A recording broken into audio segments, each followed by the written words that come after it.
Hello, and welcome to What Moves Us, the podcast where we ask what moves us, or more accurately, what's going to move us in future. With the Rail Innovation Group's Johanna Randall and Liam Henderson, we look at debates, themes, and decisions of the minute that will impact on the way we get about in the future. Hello, welcome to What Moves Us. You've just got me today. Johanna is in the Atlantic somewhere sipping champagne as we speak. I sat down last week with Neil from GoodMaps to find out about their accessible product, so we're going to go straight to that interview now. Hi Neil. Hi Liam.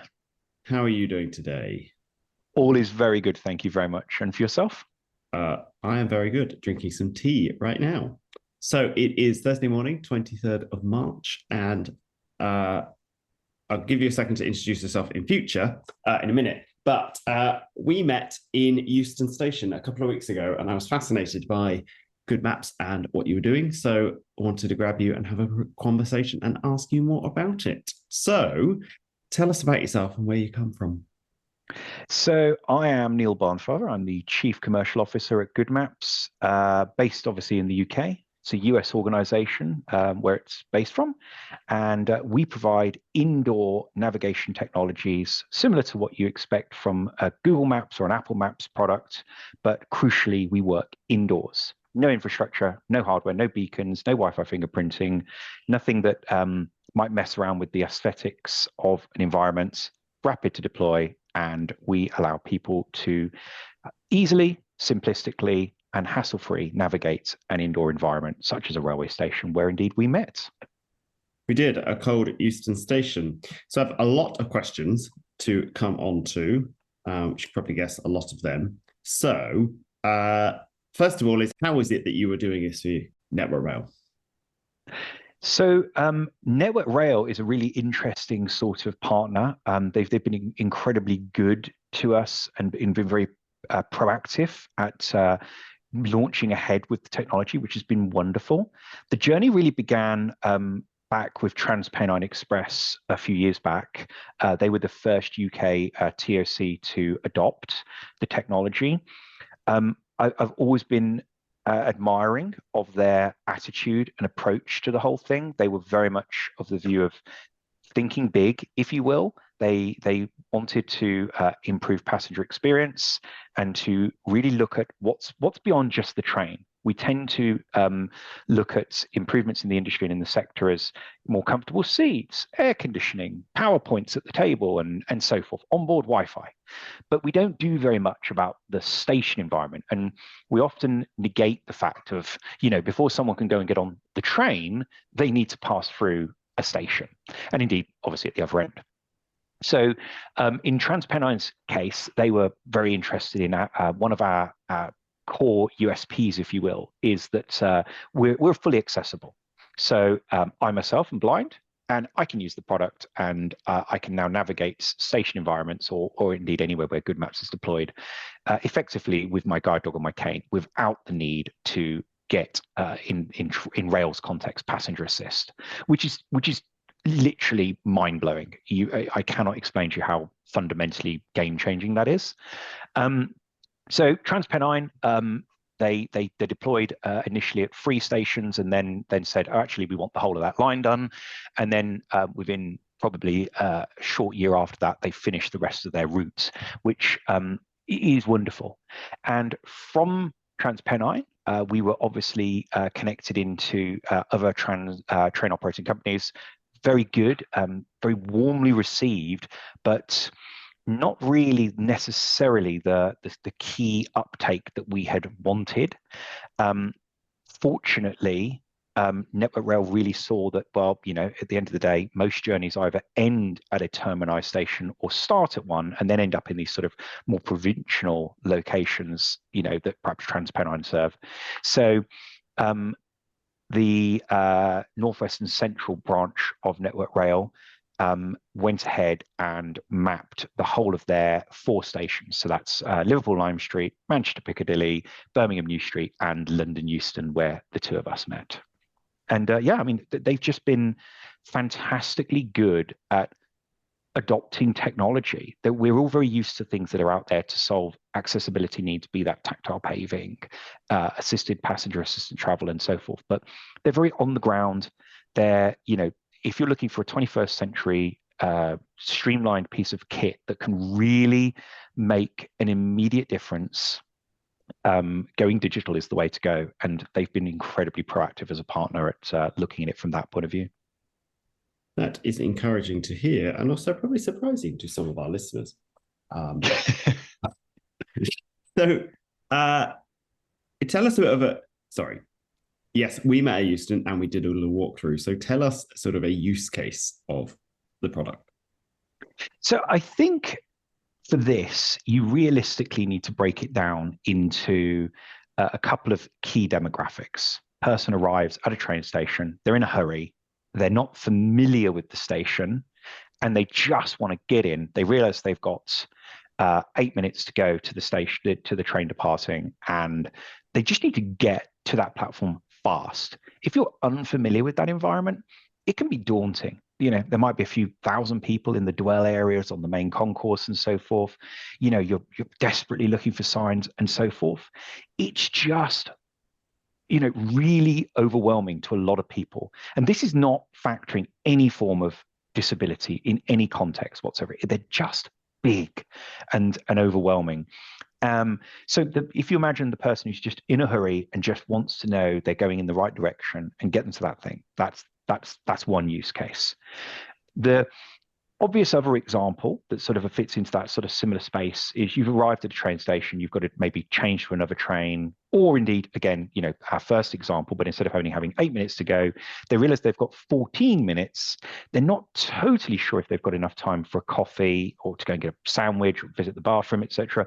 But if they knew where it was and they had that confidence factor of, okay, yeah, I can see where that is. I now know how long it's going to take me to walk that. They're going to go and do it. So we're increasing retail opportunities for train station tenants, and we're increasing visibility and awareness of what's available by way of facilities. So that's really important. And we've heard from some of our partners now in the rail industry how, particularly if you're changing trains, you'll arrive on a platform, you'll think, well, I've got 17 minutes to go, but you'll quite often only utilize the resources on the platform that you have because you're a little bit nervous that, well, is there something? You don't want to go and explore and then either A, get lost, or B, not, end up finding out, well, there was nothing actually elsewhere. So the ability to look at a directory and understand what's available, understand how far away it is, and navigate to it really helps. And then I guess the third use case, which is really our heritage and where we came from, is that disability angle. So whether you're a wheelchair user needing step-free routing, and indeed, by the way, obviously, if you help someone in a wheelchair, you also help people pushing pushchairs, you help people with huge amounts of luggage, you help people delivering to those station tenants. You help someone like myself. So I'm blind, I'm a guide dog user. The other day I arrived at Euston. I had a train to catch in 6 minutes. The requirement is 10 minutes clear notice to get to passenger assistance to take you to a train. They're often not always available, etc. I made it to that train in 3 minutes. So this is hugely impactful to someone in my position. Then, of course, you've got the maps can be in multiple languages. So you're helping people where language barriers kick in. But of course, you also now just help someone who's deaf or hard of hearing, who perhaps can't manage to engage with personnel on the station to get that support. Well, if they've now got an interactive tool, they're able to be empowered to support themselves and to manage that situation themselves. And indeed, of course, then we sort of move into the neurodiverse community and, very overwhelming, as we've talked about. But if we can zoom in, as it were, focus on a phone, focus on an app, that we have seen, in real terms, can be the difference between allowing that person to manage in the environment and feel okay. And then finally, I suppose the one we've heard quite a bit about is the safety angle. Like, it's late at night, perhaps I'm feeling a bit vulnerable in this space. I'm not sure I'm going the right way. I don't want to be somewhere maybe that's out of the way of CCTV cameras, etc. So those are the sorts of, obvious use cases. There are others, but in essence, those are your core sort of things. Right. So, okay, lots of questions just came out of that. For people who aren't familiar with your app or your mobile tool, is you mentioned that people would be worried about leaving a platform to go find a coffee, but does your tool say, here's a list of the coffee shops and how far they are from you? It's like, how, and what's the pro, how are you reassuring someone on a platform that they have time to go up, get a coffee and come back? Fantastic. Knowing that the destination is there. It's a good question, and the answer is twofold. So in today's experience, we don't actually provide a time frame.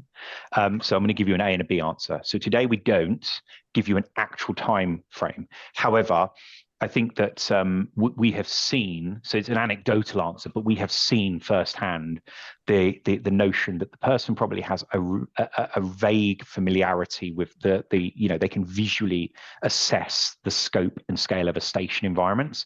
And if they know something's there, they are more inclined to go and actually try, because they know how long they've got. And if it takes more than 2 minutes, 3 minutes to get there, then they might about turn, but at least they've got that knowledge. In June, July of this year, we're releasing our next major release of the software, which will be deployed across all our locations, and that will include an estimated walking time to that location. So there's a couple of other big things that are coming with that release, but specifically the one that addresses what you've just discussed, which is how long it will take to physically walk to that location. Right. But it sounds to me like there's an opportunity then following on for sort of what is in the station. Yes, absolutely. And that's the key thing. So now you're looking at your directory in a station environment. You're saying, well, we've got a Burger King, we've got a, WH Smith, we've got a, what have you, a Marks and Spencers, etc. And now I can see that one is a 3-minute walk away and that one is a 5-minute walk away. That empowers me to make an informed decision about which one I may choose to use. And indeed, if you think about, for example, I mean, we do provide, measurements as to how far away something is. So that's obviously but obviously it depends if you know how far you walk and what that physically means. So the new iteration will be, I feel, more beneficial. But for example, if you take a large London termini and you want to go and you want to use the facilities, so you want to go to the toilets, what you don't want to be doing is going beyond where you have to go. So you want to know where the nearest toilet is. That's something we're able to do for you today, here and now, and you can use the app to achieve that. You mentioned that you turn up at the station 6 minutes in advance, which I would question why you're turning up so late to the station. However, when you went into the station, how did you know which platform to go to? Do you again have to select that from the app? Does the app tell you, or did you have to go somewhere else to find the platform and then plug it into your system to take you there? Good question. So today we are relying on any end user will use a third-party solution, whatever their particular app of choice is. We are working with Network Rail to get access to the data set to plug into the app, and that will be used. I'll come back to how that could be used. But so in answer to your question, as I was coming up out of the tube, I had the third-party solution up. I looked at destinations going where I wanted to go, and I could see which platform it was. And I just happened to see, oh my goodness, there's one in 6 minutes. I can make that. So it wasn't really, I wasn't on a set train, but that's empowerment right there, because, ordinarily I'd have had to have gone up, seen the board, work the whole thing through, and then gone to passenger assist, et cetera, et cetera, et cetera. So I'm on an escalator riding up into the station. I now know that there's a train in 6 minutes and it's going from platform X. And I'm now then launching our app, tapping on search, typing in platform insert, and boom, off I go. So that's the today state. The ideal would be, as we do with other partners in other geographies. So, for example, if you take it in a train context, if I localize on a concourse, I want to know every arrival and every departure in that station.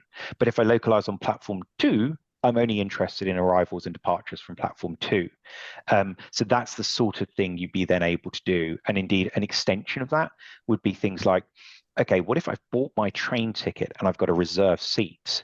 And assuming we know the configuration of the train that's coming into the platform, we could now have me standing at the right point to board the train at the, within that sort of that predetermined level of accuracy. So, now I'm standing there, the train's rolling in past me and it's just stopped and there's a door right here. And that's the correct door to get on at the correct end of the carriage to take me to my reserved seat. So that's the kind of power that you could start to get as the integrations are plugged in. Right. And I guess then, last question is, you navigate to a platform. Do you currently do internal to trains? So we're not yet doing internally within a train. That's not something we're doing. We are able to do that. It's not something that we've been especially asked to do. We've looked at it with some of the train operating companies. There are obviously challenges with it. So there's obviously, if you imagine, effectively each and every carriage has a huge amount of repetition. Our system's designed to work around the architecture of a space. So if you've got if carriage A through H is identical in essence, that can cause challenges. However, we have various means at our disposal that are very, and I mean, when I say very, I mean extraordinarily low lift for the TOC to do to modify the carriage, which would allow our system to pick that up. And in reality, you would be helping predominantly the disabled community, but there would be fringe use cases for people who perhaps, were unfamiliar with the service. So if you travel on Transpennine every single day, you probably know where their signs are located to indicate what the carriage is. But if you, never ever, then suddenly go to an Avanti service, you might be, oh, crikey, how do I find out what carriage I'm in? Maybe it's not in the same place. So there is still a use case for that individual to be able to, we've all been there, haven't we? Hello, ladies and gentlemen, welcome aboard this 10:30 service. We've got a buffet in coach, blah, blah, blah. And you're sitting there going, right, but is that away or that way? And, that's when being able to orientate yourself without a huge amount of effort would be beneficial. Right. Yes, it is. Okay, so let's go back to probably first principles. You mentioned at the start everything that GoodMap doesn't need to map a station. So what does it need and what do? Good call. Yeah, so the way we do it is we walk into an environment and we conduct a scan. This is using a handheld device that we have. So we're able to pass through the space. We don't require any support or assistance from staff other than not to be interfered with, because the system does require ostensibly a fluid process, so we don't need to be stopping at gate lines and stuff like that. So we obviously, like in a train station situation, the staff to be aware that guy's going to be walking through the space with this device, don't stop him and just throw the gate open, etc. That device is collecting LiDAR. We're all very familiar with LiDAR probably nowadays. It's effectively lasers being used to measure an environment, and it can be used in a sort of single dimension, so on the x-axis, the y-axis, etc. We use it to collect LiDAR across all three planes, which allows us to produce a 360-degree representation of the space in a computer generated format. Those are called point clouds. That's a term that anyone who's sort of hung around LiDAR far too much will recognize. With the LiDAR data, we produce the floor plans of the environments, which can be beneficial to places that don't have floor plans. You'd be quite amazed, but certainly in the rail industry, particularly, some of these stations, they're 50 years old, 60 years, 100 years old, and the diagrams, the blueprints just don't exist. So that's one of the offsets. You own your data, so we actually can export that to you and give that to you. So that's the first piece that we're collecting. In the same scan, so simultaneously, we are collecting high resolution imagery, again in a 360-degree process. So the reason we collect those at the same time, so the device is collecting both, is because that allows those images to be geo-referenced. So that means we know this image, 360 degrees is tied in the point cloud at this spot. So you now have an image that we have an actual representation for within the point cloud. We take all of those images and we push them through a machine learning algorithm, which highlights to us all of these geometric formations, these things that I would perhaps more easily talk to you about as architectural features. So right angles of door frames and struts that make up roofing areas and all of that sort of stuff that basically isn't likely going to change. All the erroneous material, so naturally, we don't close the station, we walk through it. There's people going to be caught in those images. There's baggage, there's, trolleys of food supplies going onto trains. All that disappears. It goes. It's bon voyage. It's out of here. We don't need that. It's erroneous. It's just data that was unnecessary. This happens totally seamlessly. So it's there's no human involved in this piece, which helps obviously avoid any form of risks of compliance and well, hang on, did you just have you got me in that scan? We have, but obviously once it goes through the machine learning algorithm, you're gone. And importantly, the files are stored in such a way on the device that they can't be reviewed prior to that machine learning algorithm. So they're stored in that way. So now what we're left with is a point cloud and a feature cloud. Point cloud's the LiDAR, feature cloud's these architectural features, these geometric formations. And the two things are tied together with the geo-referenced point. That means when you're now in the environment with your phone, we use the rear camera on the phone to send very low resolution frames. So although it's a camera, these aren't images like you'll see in an Apple or a Google Pixel advertisement where you sort of see them going, oh, I took a picture of a vase of flowers over there and now I can magnify the pollen. These are the lowest possible resolution that you can humanly get. So if in these images a human being was caught in that, they're actually unrecognizable. It looks like something out of a Stephen King movie, so I'm told. Right. But what we're looking for is the architectural features, and we don't need high resolution on those for obvious reasons. So that frame is pinged off to the server. It's compared at lightning speed by technical wizards that I possibly couldn't even explain to you. And that then returns a positive localization. So we're saying that frame is geo-referenced to this location in the environment. And as you can probably imagine, if we know where you are and which way you're facing, we can now give you navigation. And that is pretty much it. So that is, yes. Okay. Visualizing in my head how that would work. Okay. So then we have the station. So I'm just reading through my questions here. Right. So your business then are you providing a service to locations, or are you dealing with the end user customers, or what is the business model? Good question. So the business model is we are a service to the venue. So the app is free to download. So if you wish to use the app today, you go into a GoodMaps powered environment and you download the app, iPhone or Android, and it is free of charge to you to use. You can walk around that environment to your heart's content. The venue pay for it, and obviously they get a couple of things from it. Firstly, obviously they're getting that scan data, so that's theirs, and they can repurpose it. And we see all manner of repurposing taking place. But essentially, they are providing a service. So if you at one end of the spectrum, you might think about free Wi-Fi, right? That's a service they might provide in that environment.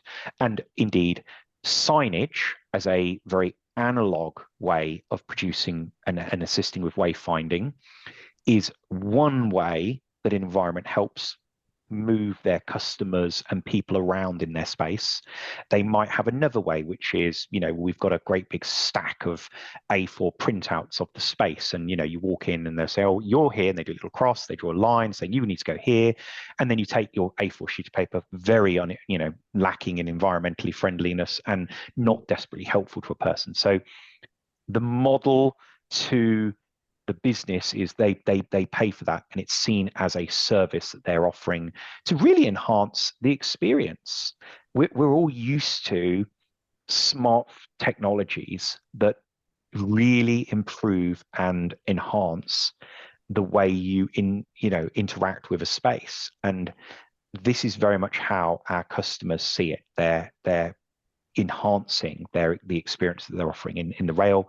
Obviously, that's about accessing the environment, it's about inclusion, and it's about letting people know what's there and whether or not they can get to it and how. Okay, and then do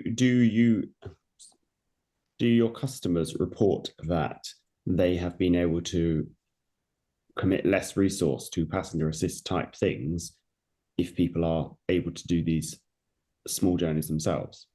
So I tend to look at it from an accessibility standard. I tend to look at it as we're increasing capacity as opposed to allowing the TOC/Network Rail, etc., to diminish or reduce how much passenger assist is available. Obviously, that may ultimately end up being a offshoot. Who really can say? But if you take it from this stance, let us assume, and I don't know the numbers, let us assume that at Network Rail's London Euston termini, in peak times, there might be 10 members of staff designated to passenger assist. I do not know what the number is, but let's say it's 10. That 10 army of people can only support 10 people concurrently. And obviously there's downtime when they're walking to and fro and all the rest of it. By deploying GoodMaps at Euston, what you have achieved is an ability to increase the capacity from 10 to an infinitesimal number. It's just, anyone can use it whenever they want. GoodMaps doesn't have sick days. It doesn't have holiday. It's available 24 hours a day, 7 days a week.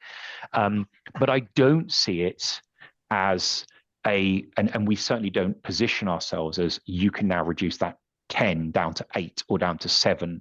I very much see it as, at the end of the day, today, I have no backup for this whatsoever, brother. This is just a Neil as a disabled, member of the society using spaces. But my gut reaction is that we don't have as much passenger assist as we would not ideally like. Obviously, there are economics behind that. You've got to be realistic, and I feel that the system, though, ultimately hasn't changed for decades. I've been doing this for a very long time. I rock up at a station. I have to find someone or just stand still hoping that someone will offer assistance. It's very analog. It's very almost, there's no intention in this way, but it's very much you're passed from post to post to post. It's like passing on a baton in a relay race. And that's the thing that we're changing for them. That's the piece that's, I use this expression in retail quite recently, that independence is the ability to sort of wake up and say, well, today I'm going to go to London and I'm going to, go to the Millennium Wheel or whatever the heck, right?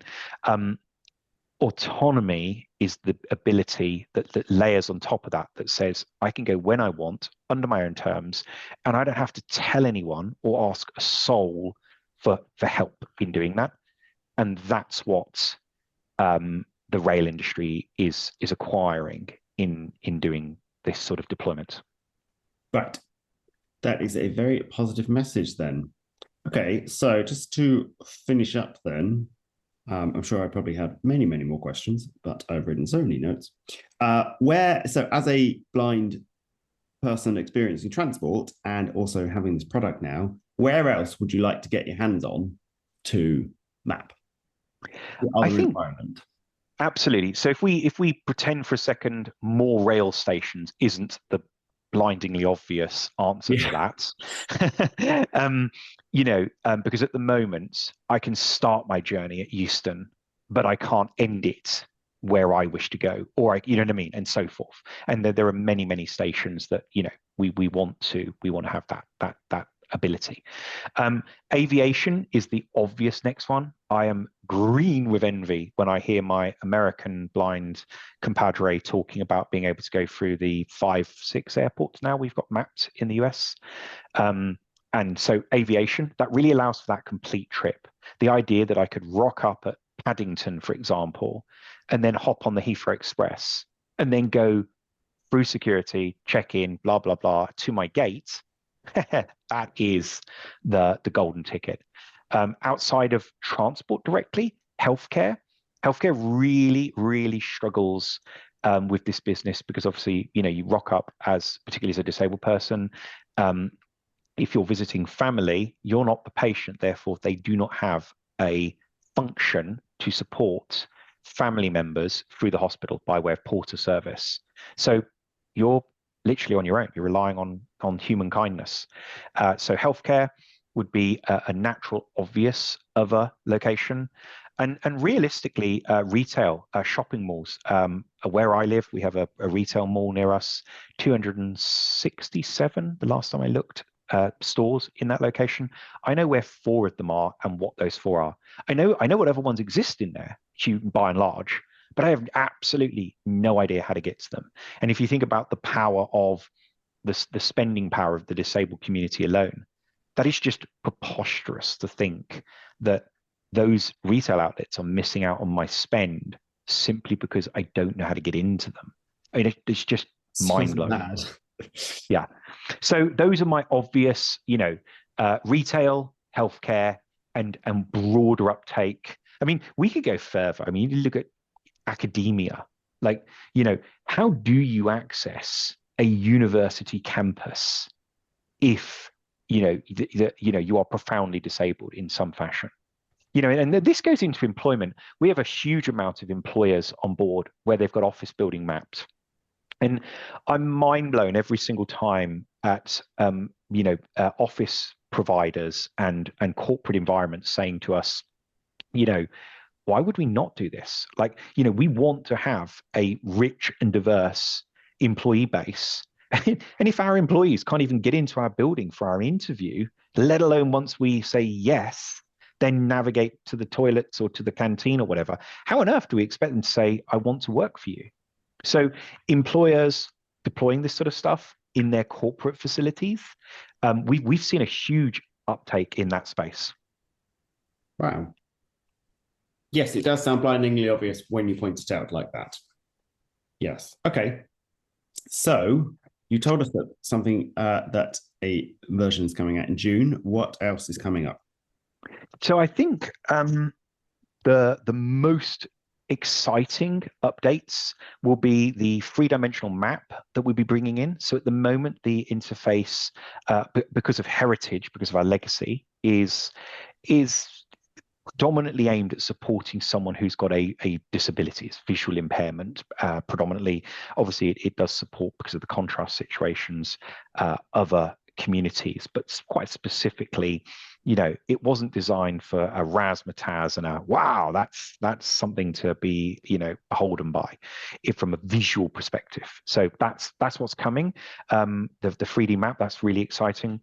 And then obviously we will be bringing into that augmented reality that will be on very closely on the heels of the 3D map, probably a month or so behind. So that'll allow someone to hold up their phone, visually look at their surroundings as they're seeing them with their eyes on their phone, as outside of the phone, and then have that line on the floor, an arrow in essence, sort of going this way, this way, this way. So that's another style of navigating. And then the other sort of stuff that I suppose really would be super exciting to sort of talk about is accuracy. I mean, we're already at that optimum conditions situation of 1 meter accuracy, but we'll be bringing that number down. And these are all backward compatible things. So all of our venues get these improvements as they come out. So those are some of the things that you can expect to see this year. I think the most exciting thing is it's that almost community feel to it.